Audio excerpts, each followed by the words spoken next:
আমরা অনেকেই PDF file কিভাবে এডিট করতে হয় এবং পিডিএফ থেকে ওয়ার্ডে কনভার্ট করা, এক্সেলে কনভার্ট করা, অথবা পিডিএফ ফাইলকে মার্জ করা, স্প্লিট করা, অথবা পিডিএফ ফাইলকে রিসাইজ করা, এই সমস্যাগুলোর মধ্যে পড়ে থাকি এবং যে কাজগুলো আমাদের প্রায় সময় করতে হয়। সো আজকে এই ছোট ভিডিওর মাধ্যমে আমরা দেখাবো কিভাবে আমরা পিডিএফ টুলকে এই সব কাজ করতে পারি।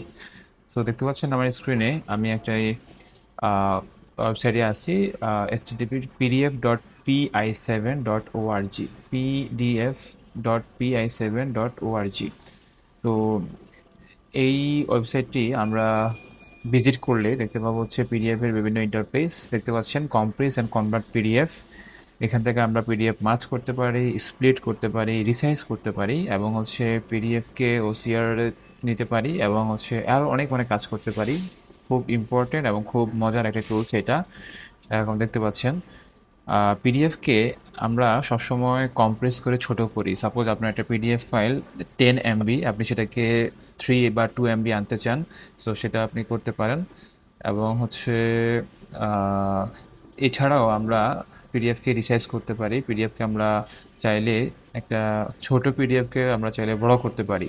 তো এই ব্যাপারটা আসলে এই টুলসটার অনেক মজার একটা ব্যাপার। যেমন দেখতে দেখতে পাচ্ছেন যে রিডিউস পিডিএফ সাইজ এবং ইনক্রিজ পিডিএফ সাইজ। আমি চাইলে কিন্তু এখানে ইনক্রিজ করতে পারি এবং রিডিউসও করতে পারি, এবং এই যে কম্প্রেস করে আমি এটাকে বিভিন্ন সাইজ করতে পারি। 200 KB, 300 KB, 400 KB, বিভিন্ন সাইজ করতে পারি। সো এই পিডিএফ টুলটা আমি প্রায় সময় ইউজ করি এবং এটা একদমই ফ্রি। আপনারা চাইলে এটা করতে পারেন। তো রিসাইজ পিডিএফটা আমি একটু দেখাচ্ছি।